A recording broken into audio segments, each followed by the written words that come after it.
नमस्कार दोस्तों। आज मैं आपके लिए बेहद ही इम्पोर्टेंट चैप्टर का समरी लेकर आया हूँ। यह आपके इकोनॉमिक्स का चैप्टर नंबर 1 है, क्लास 10 के बिहार बोर्ड का, जो कि एक महत्वपूर्ण चैप्टर है आपके लिए। अब आप इस वीडियो को लास्ट तक देखें और आपका बस ज़्यादा से ज़्यादा आधे घंटे तक आपका ये चैप्टर कंप्लीट हो जाएगा और आपको कहीं दूसरे जगह जाने की जरूरत नहीं पड़ेगी। तो चलिए स्टार्ट करते हैं बिना किसी देरी के। इस चैप्टर का नाम है अर्थव्यवस्था एवं इसके विकास का इतिहास।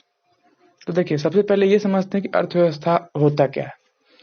अर्थव्यवस्था समाज की सभी आर्थिक क्रियाओं का योग है, या इसे ऐसे भी कह सकते हैं कि एक संरचना जिसके अंतर्गत समस्त आर्थिक क्रियाओं का संपादन होता है।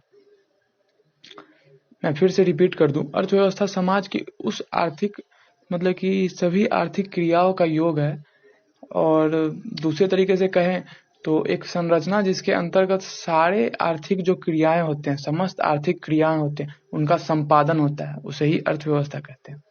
और दूसरा आपके लिए जानना बहुत जरूरी है, मिश्रित अर्थव्यवस्था क्या होता है। तो मिश्रित अर्थव्यवस्था उसे कहते हैं जिसमें उत्पादन के साधनों का स्वामित्व सरकार एवं निजी व्यक्तियों के पास होता है। देखिए, जिसमें उत्पादन के साधनों का जो स्वामित्व होता है, उनके जो मालिक होते हैं वो सरकार होते हैं, या तो और निजी व्यक्ति भी हो सकते हैं। ठीक है, तो चलिए अब यहाँ पे देखिए, एक आपके पास आपके स्क्रीन पे आपको दिख रहा होगा कि पूरा मतलब कि एकदम बेसिकली आपको बताया गया है, जिससे आप समझ सके कि कैसे क्या है, और इसे हम आगे समझेंगे। और हाँ, इस चैप्टर को ध्यान से पढ़े, क्योंकि यही चीज आपको क्लास 12 में भी सेम चीज आपको मिलेगा। अगर आप अभी समझ आते हैं तो क्लास 12 में आपको समझने में दिक्कत नहीं होगी। तो चलिए स्टार्ट करते हैं। अर्थव्यवस्था का अर्थ, आर्थिक अर्थव्यवस्था की संरचना। देखिए, अर्थव्यवस्था के प्रकार कितने कितने सो देखिए। एक पहले समझ लीजिए, प्राथमिक क्षेत्र, द्वितीयक क्षेत्र, तृतीयक क्षेत्र। इसे आप ध्यान से पढ़िएगा। इसमें मतलब कि प्राथमिक क्षेत्र में क्या क्या आते हैं, सो आप समझिए। ठीक है, प्राथमिक क्षेत्र में आते हैं कृषि, खनन, बागवानी, मत्स्य पालन, पशुपालन, वानिकी इत्यादि। आप इतना समझ लीजिए कि कृषि आ गया तो खनन आ गया, और बागवानी एक तरह से समझिए कृषि प्रणाली ही है, और पशुपालन हो गया जैसे कि मछली पालन हो गया, मुर्गा पालन हो गया, उसे पशुपालन कह लेंगे। ठीक है, वानिकी इत्यादि। और चलिए द्वितीय क्षेत्र आप समझ लें, परिवहन, उद्योग, निर्माण तथा विनिर्माण, गैस एवं विद्युत उत्पादन, इसे द्वितीय क्षेत्र कह सकते हैं। द्वितीय क्षेत्र में आप बढ़िया से देखिए, ये जो मतलब कि 3 जो क्षेत्र हैं, प्रथम प्राथमिक क्षेत्र, द्वितीय क्षेत्र, तृतीय क्षेत्र, इससे आपका कम से कम 3 या 4 नंबर आपका ऑब्जेक्टिव में पूछेगा ही पूछेगा कि कृषि जो प्रणाली है वो किस क्षेत्र में आता है, प्रथम क्षेत्र, द्वितीय क्षेत्र, तृतीय क्षेत्र, या इनमें से कोई नहीं। तो आप इस बात को आप ध्यान में रखिएगा कि प्राथमिक क्षेत्र में कृषि से जुड़ा हुआ सारा कुछ आएगा। कृषि, पशुपालन आ गया, ठीक है, फिर बागवानी आ गया, मत्स्य पालन आ गया, खनन आ गया। द्वितीय क्षेत्र में ठीक उल्टा, उसका उल्टा हो जाएगा, गैस, बिजली, जो निर्माण तथा विनिर्माण, गैस एवं विद्युत उत्पादन, जो लोगों के द्वारा मतलब कि सब कुछ स्टार्ट हुआ है, आप समझ सकते हैं, उसे द्वितीय क्षेत्र में डालेंगे।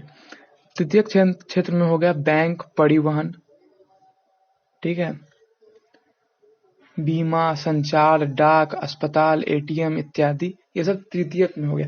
तृतीयक क्षेत्र को सेवा क्षेत्र भी कहा जा सकता है। ठीक है, सेवा क्षेत्र मतलब कि जिससे मतलब कि सेवा किया जाए, सेवा का मतलब कि आपको लग रहा है कि सेवा इसमें है, इसमें जुड़ा हुआ है, सेवा है, तो आप समझिए कि उसे तृतीयक क्षेत्र कहा जाएगा। जिसमें बैंक आ गया, बीमा आ गया, परिवहन आ गया, संचार आ गया, डाक आ गया, अस्पताल आ गया, एटीएम आ गया, इत्यादि आ गया। आप ये ध्यान में रखिएगा, संचार एवं बीमा, ये इससे जुड़ा हुआ सवाल आपसे पूछेगा ही पूछेगा कि तृतीय क्षेत्र में आता है, प्राथमिक क्षेत्र में आता है, द्वितीय क्षेत्र में आता है, यह ध्यान में रखिएगा। तो चलिए, अर्थव्यवस्था के प्रकार क्या क्या होते हैं, पूंजीवादी, समाजवादी और मिश्रित।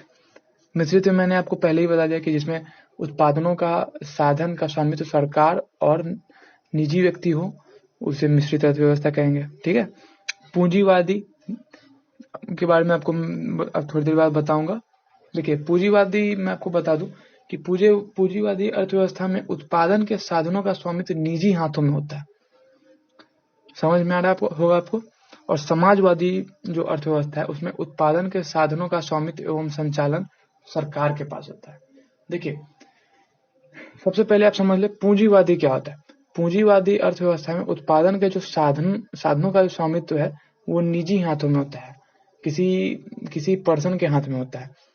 और जो समाजवादी होता है उसमें समाजवादी अर्थव्यवस्था के अंतर्गत उसका जो मतलब कि जो उत्पादन का जो साधन है, जो स्वामित्व है, उसका संचालन सरकार के द्वारा होता है।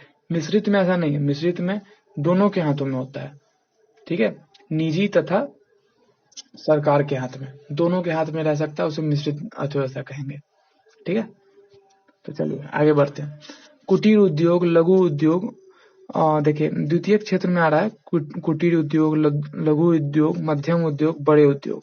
ठीक है, तो इसे हम लोग आगे ठीक से बढ़िया से समझेंगे क्या क्या आते हैं कुटीर उद्योग, लघु उद्योग के अंतर्गत। अर्थव्यवस्था का विकास, सतत विकास, फिर उसमें आर्थिक विकास। देखिए अर्थव्यवस्था का विकास देखिएगा, जिसे सतत विकास भी कहा जा सकता है, उसमें आर्थिक विकास तथा मौद्रिक विकास। ये आप अभी जस्ट मैं आपको थोड़ी देर बाद उसको सारा एक्सप्लेनेशन करूंगा, बस आप ध्यान से इसको समझ ले। आर्थिक विकास के अंतर्गत आता है आर्थिक विकास की माप एवं सूचकांक। ये ध्यान से देखिएगा दोस्तों, ये आपके क्लास 12 में भी आपसे पूछे जाएंगे। ये सब मानव विकास सूचकांक, आर्थिक नियोजन, ये सब आपके चैप्टर 12, आपके क्लास 12 में आपको ये सब सेम टू सेम आपको देखने को मिलेगा दोस्तों। आर्थिक विकास में आर्थिक विकास, आर्थिक वृद्धि आ गई। मौद्रिक विकास में देखिए वस्तु विनिमय प्रणाली, मुद्रा, बैंक हो गया, कोर बैंकिंग हो गया, एटीएम हो गया, डेबिट कार्ड हो गया। ठीक है, अब क्रेडिट कार्ड हो गया, यही सब आता है। कोर बैंकिंग प्रणाली क्या होता है मैं आपको बता दूं, कंप्यूटर सुविधा से जो लैस ऐसी बैंकिंग प्रणाली जिसमें मुद्रा का हस्तांतरण इलेक्ट्रॉनिक संकेतों के माध्यम से देश विदेश के किसी खाते में किया जा सकता है, उसे कोर बैंकिंग प्रणाली कहा जाता है। फिर से आप समझ ले कोर बैंकिंग प्रणाली किसे कहते हैं। देखिए दोस्तों, कंप्यूटर सुविधा से लैस ऐसी बैंकिंग प्रणाली जिसमें मुद्रा का जो हस्तांतरण होता है इलेक्ट्रॉनिक संकेतों के माध्यम से देश विदेश के किसी भी खाते में किया जा सकता है, उसे कोर बैंकिंग प्रणाली कहा जा सकता है। एटीएम के बारे में आप जानते ही हैं, और डेबिट कार्ड, क्रेडिट कार्ड, ये भी आप समझ ही रहे होंगे। फिर भी मैं आपको बता दूं डेबिट कार्ड क्या होता है। डेबिट कार्ड के द्वारा बैंक में जमा पैसों की निकासी कर सकते हैं। ठीक है, क्रेडिट कार्ड जो होता है, इस कार्ड के आधार पर हम कुछ शर्तों के साथ अल्प समय के लिए अतिरिक्त मुद्रा निकाल सकते हैं। महानगरों में रेलवे रिजर्वेशन, विभिन्न भुगतानों तथा खरीदारी हेतु इसका सर्वाधिक प्रचलन है। एटीएम के बारे में मैं आपको बता दूं, एटीएम का मतलब होता है ऑटोमेटिक टेलर मशीन इसके द्वारा खाते में जमा पैसे को कहीं भी और किसी समय एटीएम बूथों के माध्यम से आप निकाल सकते हैं। ठीक है, तो चलिए देखिए आगे बढ़ेंगे। बिहार के विकास की स्थिति, बिहार के पिछड़ेपन को दूर करने के उपाय। ये दोस्तों ये आप ध्यान से समझिएगा, बिहार के विकास की स्थिति और बिहार के पिछड़ेपन को दूर करने के जो उपाय हैं, ये 5 नंबर का आपका पूछेगा ही पूछेगा आपके बोर्ड के एग्जाम में, इसलिए आप ध्यान से इसे समझे।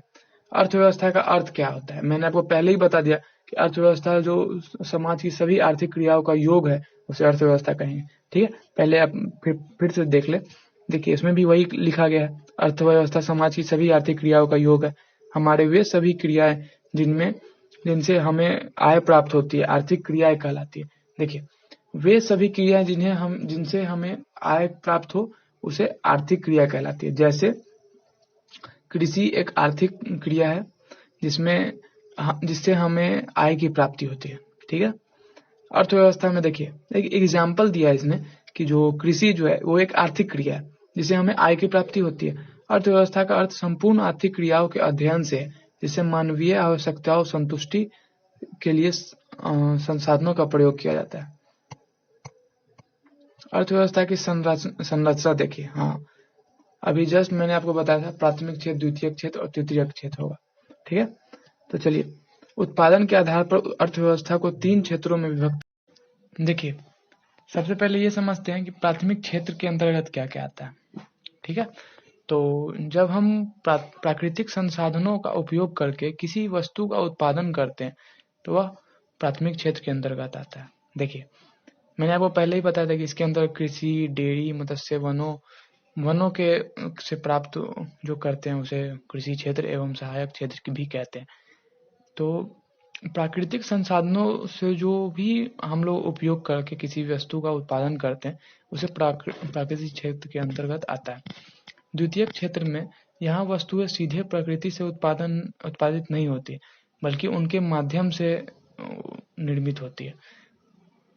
जैसे आप समझ सकते हैं कि कोई भी चीज प्रकृति से लेके उसका जो हम लोग मतलब कि प्रकृति से लेके और उसके माध्यम से जो भी, जैसे कि टेबल हो गया, कुर्सी हो गया, उसके माध्यम से जो हम लोग मतलब कि ये करें, उसका यूज करें, लेकिन उसका ही ये ना करें, उसे द्वितीयक क्षेत्र कहते हैं। लेकिन निर्माण की यह प्रक्रिया घर, कार्यशाला अथवा कारखाना में होती है, अतः इसे औद्योगिक क्षेत्र भी कहते हैं। ठीक है, तो निर्माण की जो भी प्रक्रिया घर जो होती है, इनका जो मतलब कि इसको जो निर्माण करने का जो जगह होता है कारखाना या कार्यशाला में ही होता है, उसको औद्योगिक क्षेत्र भी कहते हैं। औद्योगिक क्षेत्र के अंतर्गत कुटीर, लघु, मध्यम एवं बड़े उद्योग शामिल किए जाते हैं। तृतीयक क्षेत्र में क्या होता है, क्या इसके अंतर्गत क्या क्या आते हैं, सो देखिए। यह क्षेत्र वस्तुओं का उत्पादन नहीं बल्कि उत्पादन प्रक्रिया में प्राथमिक एवं द्वितीयक क्षेत्र का सहयोग करती है। इसके अंतर्गत बैंक, परिवहन, संचार, व्यापार तथा अन्य सेवाएं आती हैं, अतः इसे सेवा क्षेत्र भी कहते हैं। तो ध्यान रखिएगा दोस्तों, सेवा क्षेत्र किसे कहते हैं, तो उसे तृतीयक क्षेत्र को ही कहते हैं। अर्थव्यवस्था क्या क्या प्रकार है, सो हम लोग सबसे पहले समझेंगे। उत्पादन के साधनों के स्वामित्व, जिसको मालिकाना हक भी आप कह सकते हैं, उत्पादन के साधनों के स्वामित्व के आधार पर पूरे विश्व में 3 प्रकार की अर्थव्यवस्था पाई जाती है। आपको पता ही होगा, पूंजीवादी अर्थव्यवस्था, समाजवादी अर्थव्यवस्था और मिश्रित अर्थव्यवस्था। तो देखिए, उत्पादन के जो साधन है वो है भूमि, श्रम, पूंजी, संगठन एवं साहस। तो देखिए, पूंजीवादी अर्थव्यवस्था, मैंने आपको पहले ही बता दिया था कि इस पूंजीवादी अर्थव्यवस्था में उत्पादन के जो साधनों का स्वामित्व निजी हाथों में होता है। वहीं समाजवादी अर्थव्यवस्था में इनका जो स्वामित्व होता है वो सरकार के पास होता है। वही मिश्रित अर्थव्यवस्था में दोनों के पास होता है। तो चलिए पहले हम इनको पढ़ लेते हैं अच्छे से। उत्पादन के साधनों का स्वामित्व निजी व्यक्तियों के पास होता है, जिसका प्रयोग वे निजी लाभ के लिए करते हैं। अमेरिका, जापान, ऑस्ट्रेलिया इत्यादि देशों में पूंजीवादी अर्थव्यवस्था पाई जाती है। ध्यान से समझिएगा दोस्तों, पूंजीवादी जो अर्थव्यवस्था है वह उनका जो स्वामित्व होता है वो निजी व्यक्तियों के पास होता है। और अमेरिका, जापान, ऑस्ट्रेलिया इत्यादि ऐसे देशों में पूंजीवादी अर्थव्यवस्था पाई जाती है। समाजवादी अर्थव्यवस्था कहाँ पाई जाती है दोस्तों, जरा समझेंगे बढ़िया।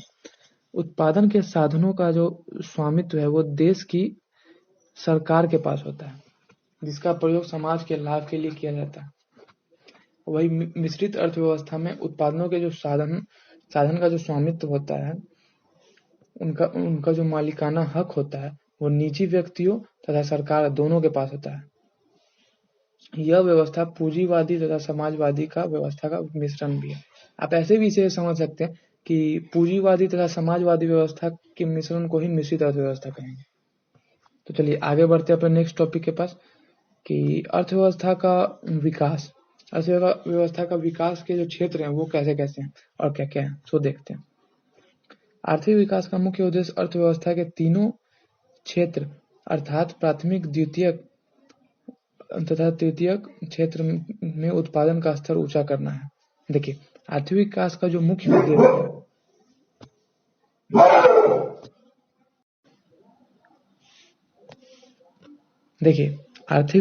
मुख्य उद्देश्य है वो अर्थव्यवस्था के तीनों क्षेत्र अर्थात प्राथमिक, द्वितीयक तथा तृतीयक क्षेत्र में उत्पादन का स्तर ऊंचा करना है।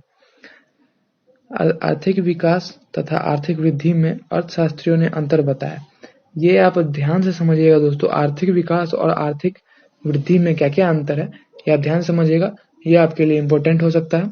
आर्थिक विकास विकसित देशों के विकास से संबंधित अवधारणा, जबकि आर्थिक वृद्धि विकासशील देशों के विकास संबंधित अवधारणा है। जो आर्थिक विकास जो है वो विकसित जो देश है, जो विकास कर चुके हैं, जो विकसित हो चुके हैं, उस देशों के विकास से संबंधित अवधारणा। जबकि आर्थिक वृद्धि जो है वह विकासशील देश जो विकास कर रहे हैं, जैसे कि हमारा भारत है, वह विकास कर रहा है, वह उसे आर्थिक वृद्धि नहीं कहा जाएगा। आर्थिक विकास जो है वह विकसित देश जैसे कि अमेरिका है।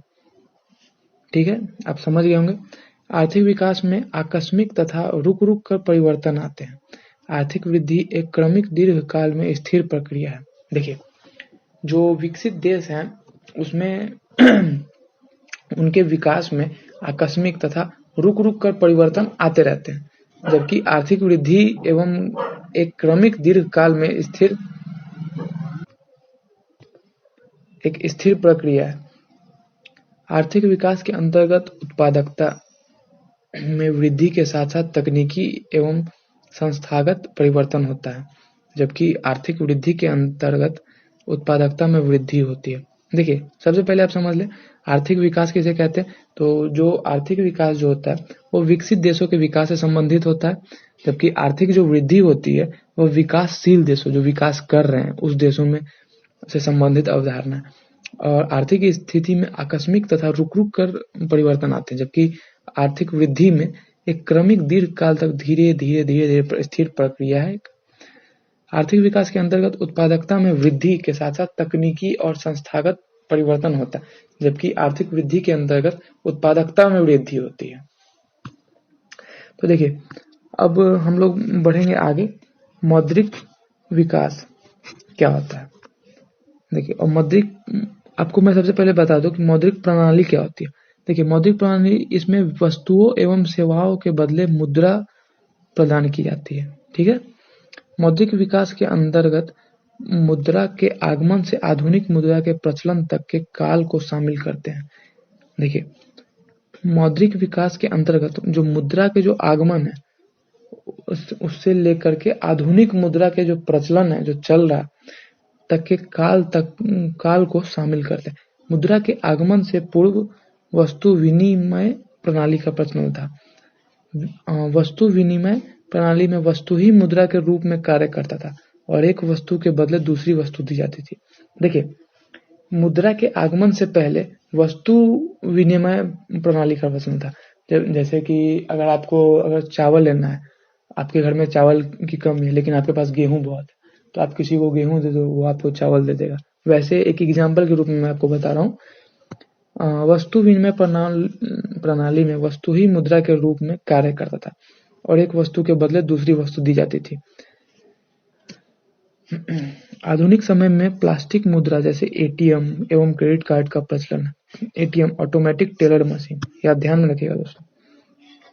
जब एक व्यक्ति एक स्थान से दूसरे स्थान तक बिना विलंब के बैंक के माध्यम से लेन देन करता है तो वह बैंक के इस प्रणाली को कोर बैंकिंग प्रणाली कहते हैं। मैंने आपको जो थोड़ी देर पहले आपको बताया था वीडियो के स्टार्ट में कि कोर बैंकिंग प्रणाली किसे कहते हैं। देखिए, एक व्यक्ति जब एक स्थान से दूसरे स्थान तक बिना लेट किए, मतलब कि पैसे का लेन देन कर लेता है, तो उसे कोर बैंकिंग प्रणाली कहते हैं। आर्थिक विकास की माप एवं सूचकांक क्या क्या है, सो मैं आपको बता दूं पहले कि राष्ट्रीय आय तो किसी देश में एक वर्ष की अवधि में उत्पादित सभी वस्तुओं एवं सेवाओं के मौद्रिक मूल्य के योग को राष्ट्रीय आय कहा जाता है। प्रति व्यक्ति आय, राष्ट्रीय आय को देश की कुल जनसंख्या से भाग देने पर जो भागफल आता है वह प्रति व्यक्ति आय कहलाता है। प्रति व्यक्ति आय, राष्ट्रीय आय बटे कुल जनसंख्या। देखिए, सबसे पहले मैं आपको बता दूं आर्थिक विकास का जो माप एवं सूचकांक है वो ऐसे होता है कि राष्ट्रीय आय में आप सीधे तरीके से समझ सकते हैं कि एक वर्ष में की जो अवधि में उत्पाद जो मतलब कि जो प्रोड्यूस किया गया है, जो जितने भी वस्तु हैं एवं सेवाएं हैं, उसका मौद्रिक मूल्य के योग को राष्ट्रीय आय कहा जाता है। और वही प्रति व्यक्ति आय क्या होता है, सो मैं आपको बता दूं, प्रत्येक व्यक्ति की जो आय होती है वो राष्ट्रीय आय बटे कुल जनसंख्या के में डिवाइड हो जाती है, तो उसे प्रति व्यक्ति आय कहते हैं। अब प्रति व्यक्ति आय का माप क्या है, तो राष्ट्रीय आय बटे कुल जनसंख्या। ठीक है, मानव विकास सूचकांक, ह्यूमन डेवलपमेंट इंडेक्स इसको कह सकते हैं। UNDP, United Nations development programme, ये आप ध्यान में रखिएगा दोस्तों, ये आपसे जरूर पूछेगा कि इसका फुल फॉर्म बताएं। तो यूएनडीपी का फुल फॉर्म है यूनाइटेड नेशंस डेवलपमेंट प्रोग्राम। मानव विकास सूचकांक को हम लोग ह्यूमन डेवलपमेंट इंडेक्स भी कह सकते हैं। HDR, human development report. ठीक है दोस्तों, तो चलिए आगे बढ़ते हैं। मानव विकास के सूचकांक में विभिन्न देशों की तुलना लोगों के शैक्षिक स्तर, स्वास्थ्य स्थिति और प्रति व्यक्ति आय के आधार पर की जाती है। एचडीआई, जीवन आशा सूचकांक प्लस शिक्षा प्राप्ति सूचकांक प्लस जीवन स्तर सूचकांक का औसत। एचडीआई तीनों सूचकांकों का औसत होता है। पैमाने पर सभी देशों की एचडीआई दर 0 से 1 होती है। देखिए दोस्तों, मानव विकास जो सूचकांक है वह मतलब कि किसी भी देश की तुलना में लोगों के जो शैक्षिक स्तर है, जो मतलब कि शिक्षा का जो स्तर है, जो कितने पढ़े लिखे हैं, फिर स्वास्थ्य की जो स्थिति है कि मतलब कि लोग कितने कितने स्वस्थ हैं वह, और प्रति व्यक्ति जो आय है, मैंने आपको पहले ही बताया कि प्रति व्यक्ति आय का माप कैसे किया जाता है। तो देखिए, तो शैक्षिक स्तर, स्वास्थ्य स्थिति और प्रति व्यक्ति आय के आधार पर मानव विकास सूचकांक नापा जाता है, जिसमें एचडीआई जीवन आशा सूचकांक प्लस शिक्षा प्राप्ति सूचकांक, जीवन स्तर सूचकांक का औसत, एचडीआई तीनों सूचकांकों का औसत होता है। ठीक है दोस्तों, देखिए आर्थिक नियोजन क्या किसे कहते हैं, सो आप समझ लीजिए। आर्थिक नियोजन एक महत्वपूर्ण टॉपिक है, आप ध्यान से समझिएगा दोस्तों। राष्ट्र की प्राथमिकताओं के आधार पर एक निश्चित अवधि के अंतर्गत उपलब्ध संसाधनों का विकास हेतु प्रयोग करना ही आर्थिक नियोजन है। देखिए, आर्थिक नियोजन किसे कहते हैं, तो इसका डेफिनेशन बस इतना है, आप समझ लें। राष्ट्र की प्राथमिकताओं के आधार पर एक निश्चित अवधि के अंतर्गत उपलब्ध संसाधनों का विकास हेतु प्रयोग करना ही आर्थिक नियोजन है। ठीक है, इन योजनाओं का प्रारूप योजना आयोग द्वारा किया जाता है। देखिए, योजना आयोग द्वारा इस योजना का प्रयोग किया जाता है। और आप अगर डिफिनेशन पूछ दे तो राष्ट्र की प्राथमिकताओं के आधार पर एक निश्चित अवधि, एक बैलेंस, जो एक टाइम होता है, एक बैलेंस टाइम होता है, उसके अंतर्गत उपलब्ध संसाधनों का विकास, जो उपलब्ध संसाधन है, जो हमारे पास जितना संसाधन है उसका जो विकास होता है, उसके लिए प्रयोग में जितना भी कुछ किया जाए उसे आर्थिक नियोजन कहते हैं। समझिए, आर्थिक के लिए प्लानिंग करना। ठीक है, आर्थिक स्थिति को बढ़ाने के लिए प्लानिंग करना। इन योजनाओं का प्रारूप योजना आयोग द्वारा तैयार किया जाता है। योजना आयोग की स्थापना 1950 में की गई थी। ध्यान में रखिएगा दोस्तों, क्योंकि आप जानते हैं कि 15 अगस्त 1947 से पहले भारत लगभग 200 वर्षों तक अंग्रेजी शासन का गुलाम था। इसलिए आर्थिक स्थिति हम भारत की बहुत ज्यादा ही खराब हो गई थी। इस कारण से इस योजना आयोग की स्थापना 1950 में की गई थी। भारत के प्रधानमंत्री योजना आयोग के पदेन अध्यक्ष होते हैं। नीति आयोग भारत सरकार द्वारा गठित एक नया संस्थान है जिसे योजना आयोग के स्थान पर बनाया गया। ध्यान दीजिएगा दोस्तों, नीति आयोग भारत सरकार द्वारा गठित एक नया संस्थान है जैसे योजना आयोग के स्थान पर। देखिए, जो पहले इसका नाम था योजना आयोग, जो अब जाकर नीति आयोग कर दिया। यह सेम टू सेम दोस्तों क्लास 12 में आपसे पूछा जाएगा, इसलिए आप ध्यान से अभी समझ जाए ताकि आपको क्लास 12 में प्रॉब्लम कुछ ना हो। देखिए दोस्तों, नीति का फुल फॉर्म क्या है, सो आप देखें। National institute for transforming India, राष्ट्रीय भारत परिवर्तन संस्थान। आप ध्यान रखिएगा, नीति का फुल फॉर्म क्या है, national institute for transforming India, राष्ट्रीय भारत परिवर्तन संस्थान इसका मतलब होता है।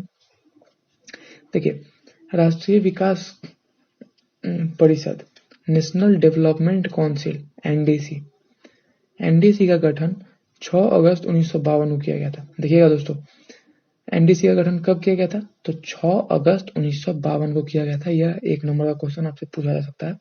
आर्थिक नियोजन हेतु राज्य सरकारों तथा योजना आयोग के बीच तालमेल तथा सहयोग का वातावरण बनाने के लिए इसका गठन किया गया था। देखिए, इसका गठन क्यों किया गया था, सो बताते हैं। आर्थिक नियोजन हेतु राज्य सरकारों तथा योजना आयोग के बीच तालमेल हो, अच्छा सा तालमेल बैठे, और एक दूसरे को सहयोग करते रहे, जिससे आर्थिक नियोजन की स्थिति में सुधार आए, आर्थिक नियोजन का बढ़ावा दिया जा सके।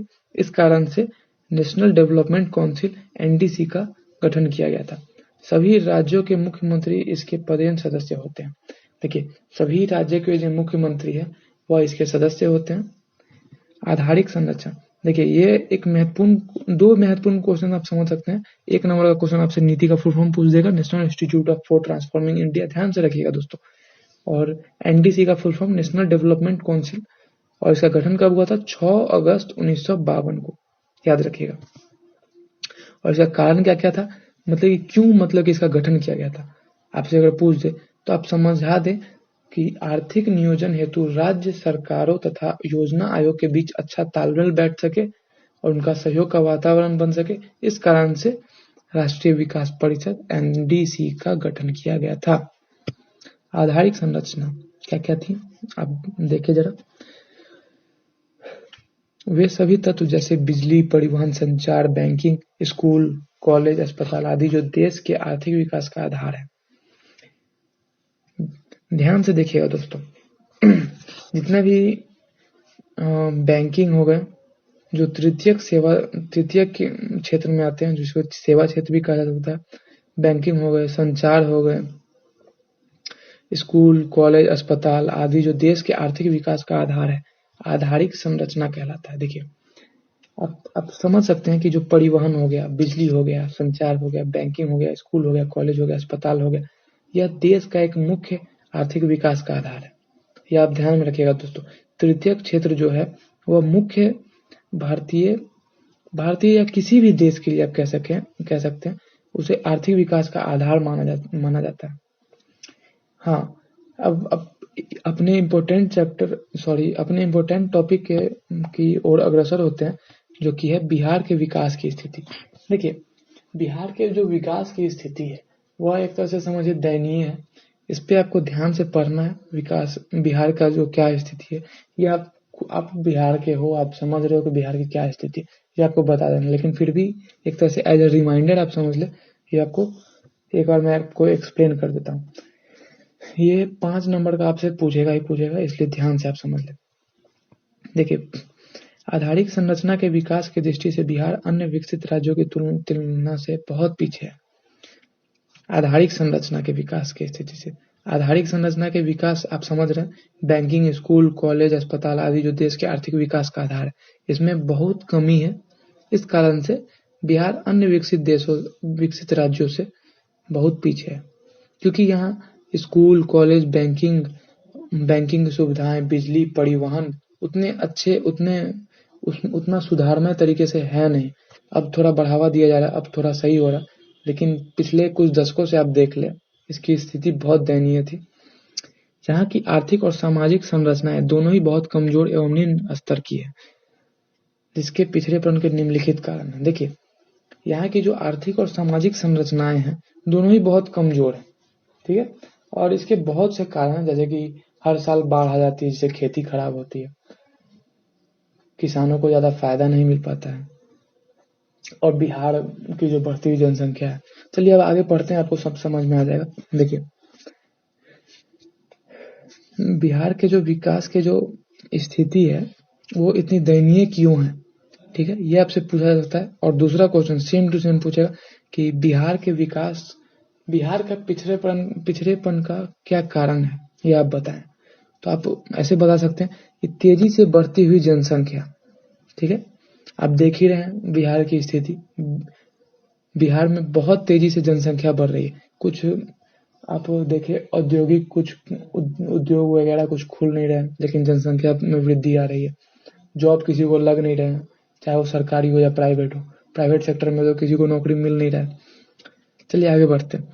आधारिक संरचना का अभाव, ठीक है, आधारिक संरचना का अभाव आपको मैंने अभी जस्ट बताया। आधारिक संरचना किसे कहते हैं, जिसमें कॉलेज, स्कूल, बैंक, हॉस्पिटल ये सब आते हैं। उसमें वो ये सब कुछ है नहीं, बिहार में बहुत कम है अन्य राज्यों के मुकाबले। तो इसलिए इसमें लिखा गया है कि आधारिक संरचना का अभाव। कृषि पर निर्भरता, बिहार एक ऐसा राज्य है जिसमें हर व्यक्ति कृषि पर निर्भर है, हर फैमिली मेंबर कृषि पर निर्भर है। बाढ़ तथा सूखा से क्षति, मैंने आपको जस्ट अभी बताया था कि बिहार में बाढ़ बहुत आता है, और बाढ़ आएगा तो कृषि पर जो निर्भरता है लोगों की, कृषि खराब होगी, फसल खराब होगी, अनियमित बारिश हो जाती है। तो ये सब कुछ कारण है। औद्योगिक पिछड़ापन बहुत है। गरीबी, इसमें तो कोई ये नहीं है। खराब विधि व्यवस्था तो यहाँ चरमराई भी, ये सब कुछ छुपा नहीं है आपसे। कुशल प्रशासन का अभाव, ये सब आपको लिख देना है। देखिए, बिहार में विकास की स्थिति इतनी खराब क्यों है, बिहार में पिछड़ेपन का कारण क्या है? तो देखिए, तेजी से बढ़ती हुई जनसंख्या, आधारिक संरचना का अभाव, कृषि पर निर्भरता, बाढ़ तथा सूखा से क्षति, औद्योगिक पिछड़ापन, गरीबी, खराब विधि व्यवस्था, कुशल प्रशासन का अभाव। बिहार के पिछड़ेपन को दूर करने के क्या क्या उपाय हैं, तो जरा हम लोग देख लें। जनसंख्या पर नियंत्रण, देखिए जो वहां लिखा है उसी का ठीक उल्टा कर देना है, ठीक है, और कुछ नहीं। ये आपका 5 नंबर का क्वेश्चन आपका फिक्स है। कृषि का तेजी से विकास, बाढ़ पर नियंत्रण, आधारित संरचना का विकास, उद्योगों का विकास, गरीबी दूर करना, शांति व्यवस्था की स्थापना, स्वच्छ तथा ईमानदार प्रशासन, केंद्र से अधिक मात्रा में संसाधनों का हस्तांतरण, बिहार के प्राथमिक संसाधन तथा कर्मठ मानव संसाधन के योगदान से बिहार के कृषि एवं कृषिजन्य उद्योगों के विकास से राज्य एवं भारत देश का विकास संभव हो सकता है। देखिए, सतत विकास किसे कहते हैं, तो हम लोग जरा समझें। आपको अगर पूछ दे बिहार की पिछड़ेपन की क्या कारण है और इसका उपाय क्या क्या है उसको पिछड़ेपन को हटाने का, तो ये आप बता सकते हैं। ये बहुत ही आसान सवाल है जो कि लेकिन पूछता भी है, ये आप ध्यान में रखिएगा। सतत विकास किसे कहते हैं, सो जरा देख लें। विकास की वह प्रक्रिया जिसमें वर्तमान की आवश्यकताएं बिना भावी पीढ़ी की क्षमता योग्यता से समझौता किए पूरी की जाती है। देखिए, विकास की वह प्रक्रिया जिसमें वर्तमान की आवश्यकताएं बिना भावी पीढ़ी का मतलब आप समझ लें कि जो आने वाली पीढ़ी है, जो युवा है, उनकी क्षमता के बगैर जो कोई काम हो जाए, उनकी योग्यता से समझौता किए बगैर काम हो जाए, उसे सतत विकास कहते हैं। देखिए, समावेशी विकास किसे कहते हैं। आर्थिक विकास की जिस प्रक्रिया से समाज के सभी वर्णों का जीवन स्तर ऊंचा होता है तथा समाज का कोई भी वर्ग विकास के लाभ से अछूता नहीं रहे, तो उसे ही विकास की क्रिया को समावेशी कहा जाता है। देखिए दोस्तों, आर्थिक विकास की जो वह प्रक्रिया है जिसमें समाज अछूता नहीं रहा है, ठीक है, जो जिसका जीवन स्तर जो है ऊंचा होता जाए, उसे समाज का वर्ग विकास, समावेशी विकास कह सकते हैं हम लोग। तो देखिए दोस्तों, ये आपका चैप्टर नंबर 1 इकोनॉमिक्स का अर्थव्यवस्था एवं इसके विकास का इतिहास, ये आपका कंप्लीट हुआ। एक बात मैं आपको बता दूं दोस्तों कि जो मानव विकास सूचकांक में बिहार का जो रैंक है वह 15वां रैंक है, ये आप ध्यान में रखिएगा दोस्तों। हाँ, और ये आपका चैप्टर आपका अर्थव्यवस्था एवं इसके विकास का इतिहास आपका कंप्लीट हुआ। आप मेरे चैनल को सब्सक्राइब कर ले, क्योंकि मैं आने वाले टाइम में भी कुछ दिनों में आपके लिए रेगुलर आपके लिए PDF और previous year question, sample paper question आपके लिए लाता रहूंगा। थैंक यू फॉर वॉचिंग दोस्तों।